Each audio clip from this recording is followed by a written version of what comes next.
Ram Ram public, मी तुमचा नितीन जाधव स्वागत करतो तुमचं आपल्या नानकुळा ब्लॉगमध्ये.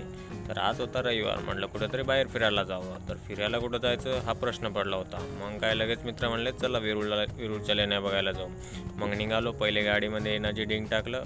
मग काय ऊन तर खूप होतं, म्हटलं आपण पण थोडं एनर्जी ड्रिंक घेऊन टाकू. एनर्जी ड्रिंक घेतलं आणि मग निघालो गॅरेजकडे. का तर आपल्या गाडीचं टायर चेंज करायचं होतं. मग गाडीचं टायर चेंज करायचं होतं, तर तेवढ्यात जगदीश भाऊने सगळे सूत्र हाती घेतली आणि त्याच्यानंतर मग टायर बदलायला मदत केली. आम्ही निघालो वेरूळच्या लेण्या बघायला. थोड्या वेळाच्या झापूक पॅटर्न नंतर आम्ही पोहोचलो. नंतर आपल्या रथाला योग्य पूर्ण करून दिलं आणि लगेच लेण्याच्या दिशेने कूच केली.